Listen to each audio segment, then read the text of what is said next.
Hello aspirants, welcome once again to our YouTube channel Physicoholic. In today's session, we will discuss about the parts of a computer. You can see here parts of the computer. These are the main parts of the computer. This is RAM, expansion cards, motherboard, very important part of the computer. CPU cooler, CPU, PSU, ये computer है हमारा और इसके parts है बाकी. SSD card, HDD card, speakers, keyboard, monitor, mouse. These are the some basic and the fundamental parts of the computer that we will discuss one by one. And in today's session, we will discuss about the CPU, the central processor. Okay, we will discuss about the CPU. This is the basic structure of CPU. CPU के तीन units होते हैं CPU के अंदर. उसमें से एक unit होता है ALU. You can see here this is ALU, arithmetic and logic unit. Control unit होता है and memory unit होता है. This is a memory unit. तो आज पहले हम देखेंगे बेसिक्स ऑफ CPU के डेफिनेशन वगैरह, इसके फीचर्स हम देखेंगे. CPU की फुल फॉर्म ये भी एग्जाम में पूछा जाता है, सेंट्रल प्रोसेसिंग यूनिट. ठीक है ना. There are some of the features of the CPU. CPU is considered as the brain of a computer. CPU को हम CPU को बोलते हैं brain of computer, and also remember that it is also known as heart of computer. Brain as well as heart, right? इसको हम brain भी बोलते हैं, इसको हम heart भी बोलते हैं. CPU performs all types of data processing operations. जो कोई भी काम कंप्यूटर के अंदर होता है, जो हम डाटा कंप्यूटर में देते हैं और उस पर कोई एक्शन होता है, कोई प्रोसेस होता है, वो सारे प्रोसेस किसके थ्रू होते हैं? CPU के through. It stores data, intermediate results and instructions. Data को स्टोर करता है, रिजल्ट्स को इंटरमीडिएट करता है, मैनिपुलेट करता है और सेव भी रखता है. ठीक है ना. It controls the operation of all parts of the computer. जो कंप्यूटर के बाकी पार्ट्स होते हैं उनको कंट्रोल कौन करता है? हमारा CPU. इसके अंदर एक यूनिट जिसको हम बोलते हैं कंट्रोल यूनिट. CPU जो है CPU, इसके अंदर तीन यूनिट्स है. एक कंट्रोल यूनिट हो गया, एक दूसरा इसके अंदर उसको हम बोलेंगे ALU, arithmetic and logical unit. तीसरा जो है वो है memory unit. Combination of these three units, इसको हम क्या बोलते हैं collectively? Central processing unit. CPU का काम है ये डाटा को ट्रांसफर करता है फ्रॉम मैन मेमोरी से डाटा को ट्रांसफर करता है कहां तक? CPU तक. फिर वहां पे उसे प्रोसेस करता है. प्रोसेस के बाद इसको मैन मेमोरी में वापस भेजता है. मैन मेमोरी से डाटा कहां से आता है? इनपुट यूनिट से. इनपुट यूनिट जो हम डाटा एक कंप्यूटर के अंदर डालते हैं, वो हम इनपुट यूनिट से डालते हैं, वो मैन मेमोरी में जाता है. मैन मेमोरी से वो ट्रांसफर होता है कैश मेमोरी तक, और कैश मेमोरी इसको कहां पे ले जाता है? CPU तक. और CPU में उसको प्रोसेस हो जाता है. जब प्रोसेस कंप्लीट हुआ, वापस वो कैश मेमोरी के थ्रू मैन मेमोरी तक आ जाता है, और मैन मेमोरी उसको output unit, that is monitor या स्पीकर या प्रिंटर पे ट्रांसफर कर देती है. और इस मैन मेमोरी में एक हम डाटा रखते हैं जो हम एंटर करते हैं इनपुट, और इसमें इंस्ट्रक्शंस भी होते हैं. जो हमारे कंप्यूटर के अंदर प्रोग्राम्स होते हैं, सॉफ्टवेयर्स होते हैं, वो किसके अंदर होते हैं? मैन मेमोरी के अंदर. तो जो CPU है इसको हम क्या बोलते हैं? और इसको हम बोलते हैं ब्रेन ऑफ कंप्यूटर, ये आपने लिखा. और हार्ट ऑफ कंप्यूटर भी इसी को बोलते हैं, और इसको बोलते हैं माइक्रो प्रोसेसर. क्या बोलते हैं? Micro processor. जो पहला माइक्रो प्रोसेसर है वो है इंटेल 4004. पहला माइक्रो प्रोसेसर इंटेल 400. ये इंपॉर्टेंट पॉइंट है. पहला माइक्रो प्रोसेसर कौन है? इंटेल 4004. इसको किसने इन्वेंट किया? इसको इन्वेंट किया है Ted Hoff and फ्रेडेरिको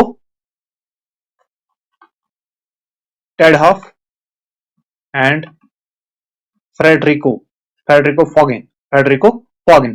Ted Hoff and Frederico Faggin ने पहला माइक्रो प्रोसेसर बनाया जिसका नाम था इंटेल 4004. और ये कब बनाया गया है? 1971 में. इसको कब बनाया गया है? 1971. These are the important points you should remember. Moving to next slide, that is CPU में तीन पार्ट्स होते हैं जो मैंने अभी आपको बोला. CPU के अंदर क्या होता है? एक मेमोरी और स्टोरेज यूनिट होता है, पहला यूनिट, और एक कंट्रोल यूनिट होता है जो सारी प्रोसेस को कंट्रोल करता है. मेमोरी यूनिट में हमारे डेटा होता है, हमारे इंस्ट्रक्शंस होते हैं. And number third unit is arithmetic and logical unit जहां पे प्रोसेस होता है, अर्थमेटिक एंड लॉजिकल यूनिट में ही प्रोसेस होता है। एग्जीक्यूशन जहां पे होता है, एग्जीक्यूशन एग्जीक्यूशन पार्ट कौन सा है? ALU, arithmetic and logical unit. Control unit का काम क्या है? इन सारे चीजों में, इन सारे कंपोनेंट्स में के अंदर कोऑर्डिनेशन रखना और डेटा को ट्रांसफर करना उस जगह तक जिस जगह के लिए वो सूटेबल हो, जहां पे उसका फंक्शन हो सकता है, जहां पे उसका काम हो सकता है। ठीक है ना? लुक आफ्टर कौन करता है? Control unit. यही देखता है कि हर कोई कंपोनेंट सही से काम करता है कि नहीं, ये हर एक कंपोनेंट को वर्क असाइन करता है। तो मेमोरी यूनिट का काम क्या है? इनपुट और इंस्ट्रक्शंस को ये सेव रखना। This is the basic diagram of CPU. CPU की देखो, एक कंप्यूटर सिस्टम के अंदर 3 यूनिट्स होते हैं। एक इनपुट यूनिट होता है जहां से हम इनपुट करते हैं, डेटा को इनपुट करते हैं, एंटर करते हैं कंप्यूटर के अंदर। एक आउटपुट होता है जहां से हमें रिजल्ट मिलता है, जब हम इनपुट किया हमने कंप्यूटर के अंदर, वहां पे उस डेटा में कोई प्रोसेस हुआ, कोई एग्जीक्यूशन हो गई, तो उसके बाद जो आउटपुट निकलता है, रिजल्ट निकलता है, वो हमें आउटपुट यूनिट से ही मिलता है। फॉर एग्जाम्पल यहाँ पे लिखा है, फॉर एग्जाम्पल मॉनिटर हमारा आउटपुट आउटपुट ये यूनिट है, प्रिंटर्स है, स्पीकर्स है, ये भी हम वन बाय वन पढ़ेंगे, all the input and output devices. और इनपुट हम कहां से करते हैं? माउस के थ्रू करते हैं, कीबोर्ड के थ्रू करते हैं, माइक्रोफोन के थ्रू करते हैं, लाइट पेन, जॉयस्टिक एटसेट्रा, बहुत सारे डिजिटाइजर है, स्कैनर है, ये सारे इनपुट डिवाइसेस है। इनको भी हम वन बाय वन पढ़ेंगे। तो आज हमने इस सेशन में क्या पढ़ना है, वो है सीपीयू। तो सीपीयू के अंदर कितने यूनिट्स है? 3 यूनिट्स है। एक है कंट्रोल यूनिट, आप ये डायग्राम में देख सकते हो, अर्थमेटिक एंड लॉजिकल यूनिट, ठीक है, और है मेमोरी यूनिट। मेमोरी यूनिट में 2 सब सेक्शंस होते हैं। एक होते हैं टेम्पररी मेमोरी, जो डेटा को होल्ड करती है एग्जीक्यूशन के लिए। जब एग्जीक्यूशन कंप्लीट हो गई तो डेटा को फ्री कर देती है, परमानेंटली स्टोर नहीं करती है। जो परमानेंटली करते हैं उसको बोलते हैं स्टोरेज यूनिट। ये डेटा को, आउटपुट को स्टोर रखती है अपने अंदर, ठीक है ना? जो हम इनपुट यहाँ पे करते हैं वो पहले कहाँ जाता है? मेमोरी के अंदर जाता है, टेम्पररी इसको होल्ड करती है, फिर वहां पे जाता है एलयू में। एलयू के बाद उसको कंट्रोल यूनिट कहाँ ट्रांसफर करता है? फिर से इसी मेमोरी में ट्रांसफर करता है, फिर स्टोरेज में ट्रांसफर करता है, तो वहां से कहाँ जाता है? आउटपुट यूनिट्स के थ्रू हमें दिखाया जाता है रिजल्ट। तो these are the 3 basic units of CPU, that is memory और स्टोरेज यूनिट, ठीक है ना, control unit and ALU, arithmetic and logical unit, ठीक है ना? So moving to our next slide, that is computer architecture. As you can see, we will discuss one by one all the 3 parts, that is the memory unit, control unit and ALU. And इसी को आप ये भी बोल सकते हो architecture of computer. पहले हम पढ़ेंगे मेमोरी और स्टोरेज यूनिट, ठीक है ना? This unit can store instructions, data and intermediate result. से इंस्ट्रक्शंस को स्टोर करते हैं, डाटा को स्टोर करते हैं, रिजल्ट्स को इंटरमीडिएट करता है। This unit supplies information to other units of the computer when needed, is also known as the internal storage. इसी को हम internal storage बोलते हैं, इंपॉर्टेंट पॉइंट है। इसी को हम मैन मेमोरी भी बोलते हैं, इसी को हम प्राइमरी स्टोरेज भी बोलते हैं। और इसको आप रैम के साथ कंपेयर मत करना। RAM is not a part of CPU. RAM जो है वो सीपीयू का पार्ट नहीं है। इट इज साइज, जितनी बड़ी मेमोरी होगी, जितनी ज्यादा मेमोरी होगी, इतनी ज्यादा स्पीड होगी, उतना ज्यादा पावर होगा कंप्यूटर का, उतना ज्यादा कैपेबिलिटी होगी कंप्यूटर की। Functions of memory unit. Memory unit के फंक्शंस क्या है? मेमोरी यूनिट के फंक्शंस ये है, it stores all the data and the instructions required for processing. जिस डाटा, जिस इंस्ट्रक्शन पे हमने, जो इंस्ट्रक्शन हमें मतलब जरूरत होगी किसी डाटा पे काम करने के लिए, उसको सेव कौन रखता है? उसको सेव रखता है memory unit. It stores intermediate results of processing. Results को भी ये स्टोर करता है। It stores the final result, जो फाइनल रिजल्ट्स तैयार होते हैं आउटपुट के लिए, उनको भी ये होल्ड करती है, स्टोर करता है हमारा मेमोरी और storage unit. All inputs and outputs are transmitted through main memory. Main memory के थ्रू ही हम, जब इनपुट पहले डालते हैं, वो कहाँ पे होता, वो कहाँ पे जाता है? वो एंटर होता है मैन मेमोरी में। मैन मेमोरी से उसको ट्रांसफर किया जाता है सीपीयू तक, दैट इज द कैश के थ्रू, कैश मेमोरी के थ्रू सीपीयू तक उसको लिया जाता है। और इसी तरह जो हमारा इनपुट है, हमारा इनपुट भी, हमारा आउटपुट भी कहाँ पे होल्ड होते हैं, कहाँ पे स्टोर होते हैं? वो स्टोर होते हैं मैन मेमोरी में। चलिए moving to next point, that is the control unit. Control unit, आपको नाम से पता चलेगा कंट्रोल यूनिट का काम है सारे कंप्यूटर को, सारे सिस्टम को, जो ALU भी है, जो स्टोरेज यूनिट भी है, या बाकी सिस्टम है, मदरबोर्ड वगैरह, सारे को कंट्रोल कौन करता है? Control unit. इसका काम ये सारे सिस्टम को कंट्रोल करने, खुद कोई एग्जीक्यूशन नहीं करता है, खुद कोई प्रोसेस नहीं करता है। इसकी जो फंक्शंस है वो क्या है?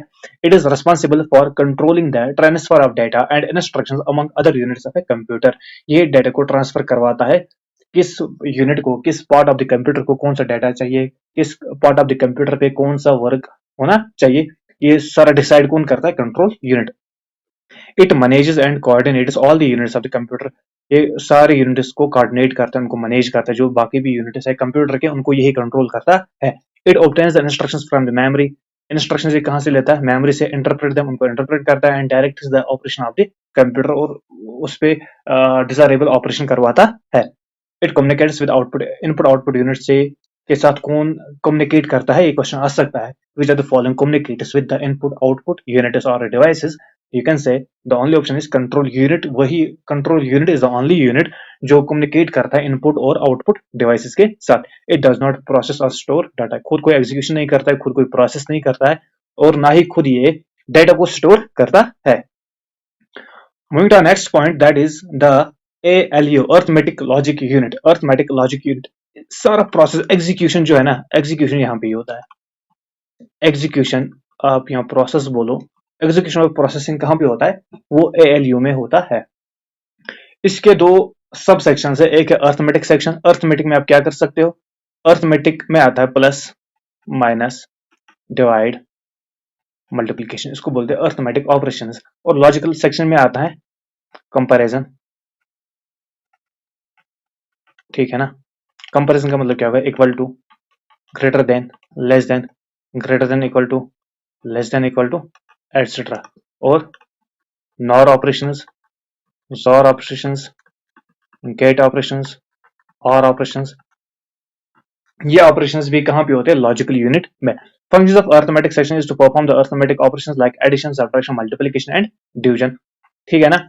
इसी तरह लॉजिकल यूनिट में क्या होता है? कंपेयरिंग होती है, सिलेक्टिंग होती है, matching, merging data, etcetera. Now we will moving ahead. कहां पे हम मूव करते हैं? हमारा जो सीपीयू है उसका बेसिक फंक्शनिंग जो है, उसकी बेसिक फंक्शनिंग, उसका बेसिक स्ट्रक्चर जो है, उस पे हम काम करेंगे। देखो यहाँ पे स्ट्रक्चर है, यहाँ पे आप देख सकते हो रैम जो है ना, RM RAM and system clock, ये दोनों मैंने शेडेड क्यों रखे हैं? ये दोनों सीपीयू के पार्ट नहीं है, not the part of CPU, ये याद रखना, इंपॉर्टेंट पॉइंट है। रैम सेपरेटली मदरबोर्ड पे होती है, मदरबोर्ड पे ही सीपीयू भी होता है, मदरबोर्ड पे ही रैम भी होती है, लेकिन रैम जो है ये मदरबोर्ड का पार्ट नहीं है। इसी तरह जो सिस्टम क्लॉक है ये भी सीपीयू का पार्ट नहीं है, याद रखना। यहाँ पे क्या होता है? देखो, मेमोरी मैनेजमेंट यूनिट, इसका काम क्या है? इसने रैम से डेटा लिया, ठीक है ना, इसने इंस्ट्रक्शंस भी यहां से ली, इसने यहां से डेटा भी लिया, ठीक है ना, इंस्ट्रक्शंस यहां पे डाली, ठीक है ना, और डेटा को यहां से ट्रांसफर किया। यहां से हमारे पास दो डेटा है, फॉर एग्जांपल हमने ऐड करना है 2 और 3 को। जो 2 है वो रजिस्टर ए पे जाएगा, जो 3 है वो रजिस्टर बी पे जाएगा। ये कहां से आया? रैम से किसने लिया? मेमोरी मैनेजमेंट यूनिट ने। इसने कहां पे ट्रांसफर किया? रजिस्टर ए और रजिस्टर बी में।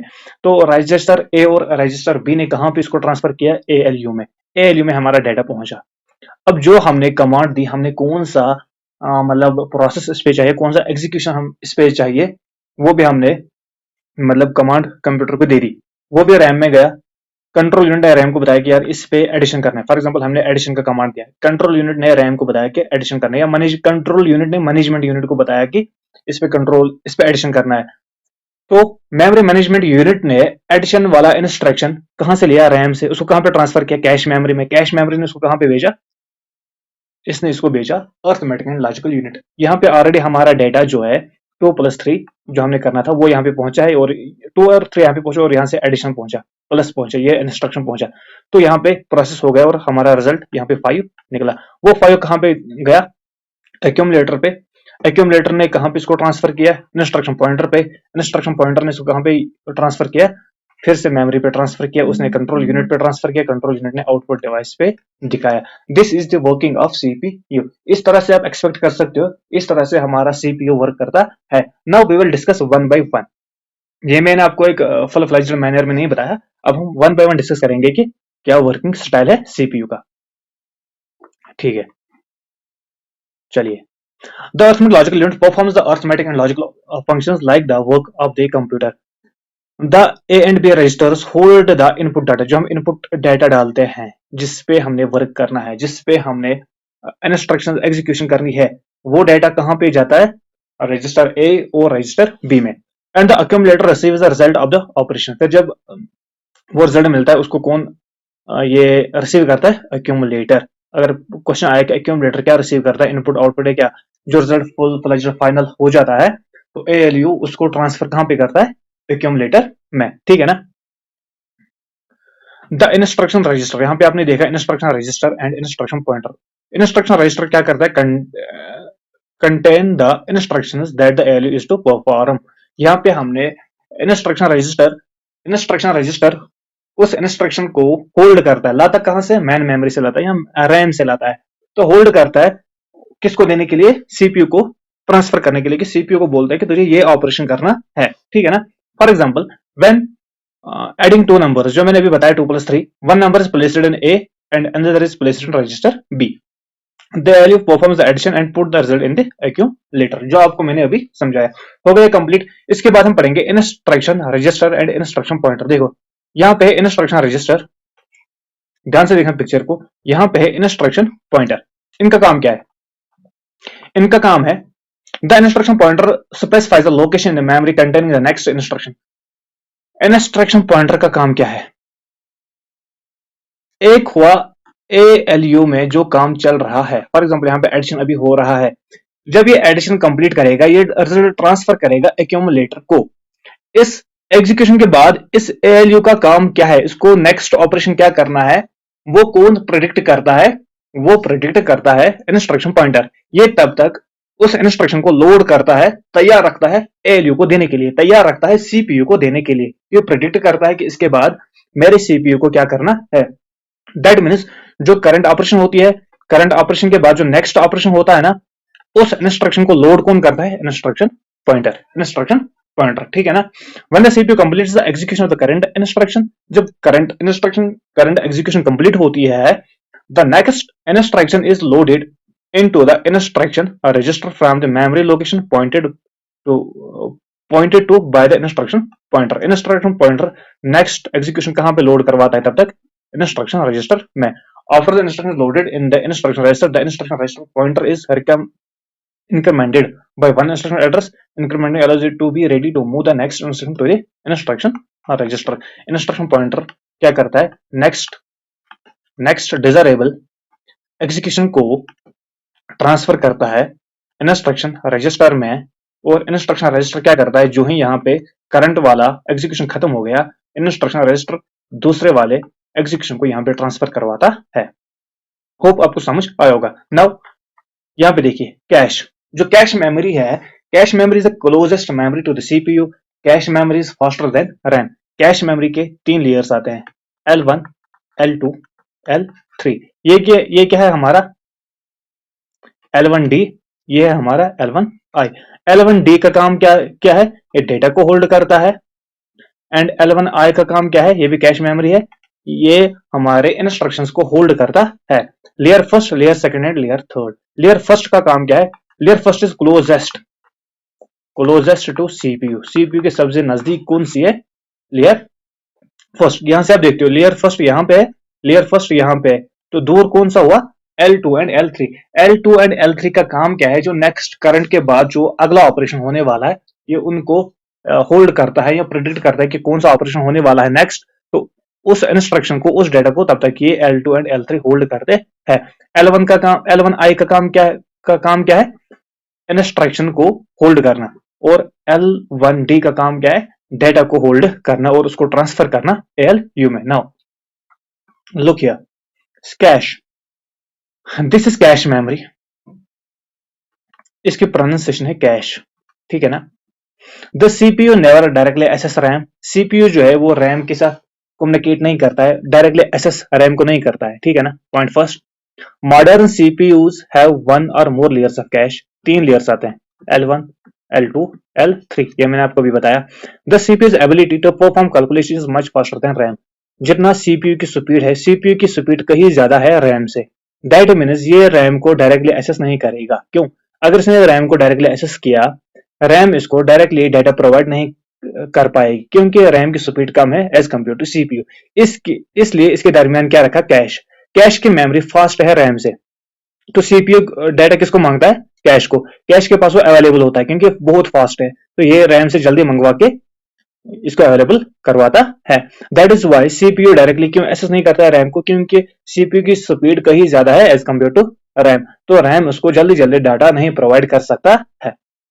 Cache memory is faster than RAM, ठीक, important point, and is closer to the CPU, important point, because it is on the processor chip. CPU chip जो है प्रोसेसर माइक्रो प्रोसेसर चिप, उसके साथ ही cache memory भी है. जो RAM है ये सीपीयू का पार्ट नहीं है, ये सीपीयू से बाहर है. ये भी मदरबोर्ड पे ही रहती है एडजेसेंट टू द सीपीयू, लेकिन सीपीयू का पार्ट नहीं है. ये बाकी डिटेल है इसमें. The cache provides data storage and instruction to prevent the CPU from waiting for data to be retrieved. Important points मैंने हाईलाइट करे हुए हैं और मैंने आपको बता दिया. बाकी आपको इस लेक्चर की पीडीएफ भी मिलेगी टेलीग्राम चैनल पे, जो कि लिंक होगी टेलीग्राम चैनल कहाँ पे, डिस्क्रिप्शन में. तो इसके बाद जो इंपॉर्टेंट पॉइंट है वो यहाँ पे हाईलाइटेड है. जो layer second and layer third है, designer to predict what data and program instruction will be needed next. ये प्रेडिक्ट करता है जो करंट के बाद नेक्स्ट काम होने वाला है, एलयू भी उसको प्रेडिक्ट करते हैं और उस डाटा को मैन मेमोरी से एक्सट्रैक्ट करके खुद के पास होल्ड रखते हैं and move that data from the RAM, और रैम से वही डाटा निकालते हैं और अपने पास होल्डर रख के जब करंट ऑपरेशन कंप्लीट हुआ तो एलयू को ट्रांसफर कर देते हैं. जो लेयर 2 एंड लेयर 3 की मेमोरी यूनिट रेंज आता है, मेमोरी रेंज कहां से होता है, 1 MB से लेकर 32 MB तक, ठीक है ना. Now important points. The level first cache is closest to CPU, important point. L1, L2 and L3, these are the 3 layers of cache memory. इनमें से सबसे क्लोज सीपीयू को कौन सा लेयर है, दैट इज L1, ठीक है ना. In our CPU there are 2 types of L1 कैश. एक है L1D, एक है L1I. L1I किसके लिए है, इंस्ट्रक्शन, I फॉर इंस्ट्रक्शन, ठीक है ना. L1D किसके लिए, D फॉर डेटा. और लेयर फर्स्ट की जो मेमोरी रेंज है वो है 64 KB से लेकर 512 KB तक. होप आपको समझ आया होगा. Moving to next point, that is memory management unit. जो इंपॉर्टेंट यूनिट है यहाँ पे, मेमोरी मैनेजमेंट यूनिट, ये रहा आपका मेमोरी मैनेजमेंट यूनिट, ये, ठीक है ना. अब हम इसको डिस्कस करेंगे. इसका काम क्या है, रैम से डाटा को मूव करवाना, ठीक है ना. memory management unit. The memory management unit manages the data flow between the main memory, RAM से डेटा को फ्लो करवाता है, एंड द सीपीयू, रैम और सीपीयू के बीच डेटा को कौन मूव करवाता है, मैनेजमेंट, मेमोरी मैनेजमेंट यूनिट. और किसके थ्रू मूव होता है data, that is cache memory के through. It also provides memory protection required and multitasking. जो मल्टीटास्किंग होते हैं वहां पे भी ये एक सॉफ्टवेयर को एक डाटा चाहिए, एक इंस्ट्रक्शन चाहिए, दूसरे सॉफ्टवेयर को दूसरे इंस्ट्रक्शन दूसरे डाटा चाहिए. उस सब को मैनेज कौन करता है, MMU, memory management unit. CPU clock and control unit. All the CPU components must be synchronized to work together smoothly. इनको कोऑर्डिनेशन कौन करवाता है और वर्क कौन स्मूथली करवाता है, that is the control unit. The control unit performs this function at a rate determined by the clock speed and is responsible for directing the operations of the units by using timing signals in the CPU. Random access memory, जो RAM ऊपर में दिखाई, which is not the part of CPU, although RAM or main storage is shown in diagram in next, it is not truly a part of CPU. CPU का part है ही नहीं, ठीक है ना. Important point. It's function is to store programs, ये programs को store करता है, एंड डाटा, हमारे इंस्ट्रक्शंस को स्टोर करता है, और हमारे डेटा को स्टोर करती है कौन, RAM, so that they are ready to for use when CPU needs. जब सीपीयू को चाहिए तब मैनेजमेंट, मेमोरी मैनेजमेंट यूनिट इनको फ्लो करवाता है. फ्लो किसके थ्रू करवाता है, कैश मेमोरी के थ्रू, और कैश मेमोरी इसको ट्रांसफर करता है सीपीयू में. तो सीपीयू में इसकी एग्जीक्यूशन होके हमारा रिजल्ट आ जाता है. तो ये था आज का सेशन. मिलते हैं किसी नेक्स्ट सेशन में, तब तक के लिए दीजिए इजाजत. खुदा हाफिज.